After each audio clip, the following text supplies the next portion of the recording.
seperti itu. Terus kalau dia tidak mau cuci darah apa akibatnya? Ya, cuci darah kan itu kan zat-zat ini ya, racun di dalam tubuh ya. Jadi kalau misalnya dia tidak cuci darah, terus dietnya dia tidak atur, minum air banyak, ya dia sesak. Oh, dia bisa Odem paru. segera meninggal atau bagaimana? Nggak bisa segera meninggal sih. Tergantung keadaannya dia. Kalau misalnya dia infeksi atau gimana ya, peluang hidupnya juga nggak bisa lama. Apa tanda-tanda yang dialami orang? Misalnya dia tidak mau cuci darah. Apa yang dialami itu? Kira-kira bagaimana gejalanya? Kalau orang yang memang sudah dikatakan harus cuci darah. Iya, tapi dia tidak mau cuci darah. Itu apa gejala-gejalanya? Biasanya untuk khusus dokter-dokter UGD ya. Kalau pasien sudah dikatakan harus cuci darah, walaupun dia tidak pasiennya tidak mau menerima ya, itu biasanya yang tanda-tanda masuk kalau UGD itu dia anemis pertama, anemis. Terus anemis kan pucat ya, pucat terus bengkak kakinya, tangannya kadang yang paling sering itu kakinya, terus dia sesak kalau misalnya dia pasien sudah datang dengan anemis, pucat, sesak, terus kakinya bengkak, ya sebelum kan kita pasti mikirnya dia odem paru kah atau jantung kah atau bagaimana, ada gangguan pada paru-parunya, ya periksa juga urium kreatininnya, coba diperiksain urium kreatininnya, pasti biasanya itu tinggi, meningkat. Pertama kalau pasien-pasien yang sudah dikatakan itu pasti kaget, rata-rata itu kreatininnya itu sudah mendekati 10 atau ureumnya itu sudah 100-an ke atas, biasanya kayak gitu.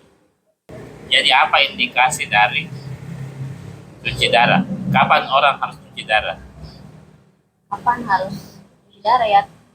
Itu gejala-gejala klinisnya itu dipastikan dengan ureum, pemeriksaan ginjalnya, ureum kreatinin.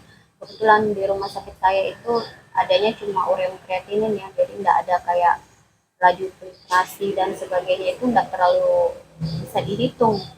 Jadi rata-rata lihat dari ureum, pemeriksaan ureum kreatininnya saja. Jadi ureum kreatinin itu adalah penanda ginjal rusak.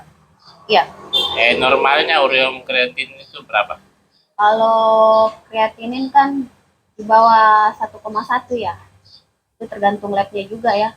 Akan ada punya standar sendiri. Kalau ureum itu di bawah 50 itu masih dianggap normal. Ureum di bawah 50, kreatinin di bawah 1,1. Jadi kalau di atas itu misalnya 60, apakah harus langsung cuci darah? Tidak, tergantung keadaan pasiennya. Jadi kalau misalnya dia diobservasi saja,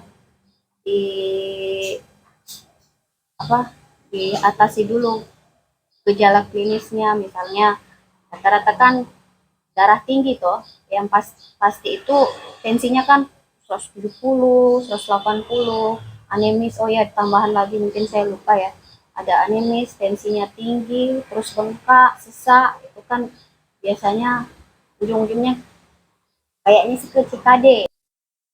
Jadi biasanya kalau di rumah sakit kami itu kan ada 2 dokter penyakit dalam. Kalau yang dikatakan untuk indikasi HD itu biasanya kreatininnya sudah mendekati ya di angka 8 ke atas lah. Itu biasanya sudah di KIE untuk cuci darah. Oh, intinya 5 kali lipat dari normal, kayak gitu. Di atas 8 biasanya. Kan normalnya 1,1.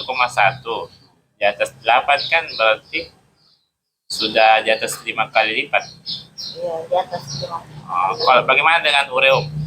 Sama, biasanya sejalan gitu. Kalau kreatininnya tinggi, biasanya ureumnya juga naik. Kan Oh, saat ini tuh, saat sisa tuh bukan itu. Jadi kalau kreatininnya ini, ya pasti ureumnya juga naik. kalau misalnya ureum cuma naik 2 kali lipat, sedangkan kreatinin naik 5 kali lipat, gimana itu? Belum biasanya. Apakah memang pasti kalau kreatinin naik 5 kali lipat, maka ureum juga akan naik 5 kali lipat?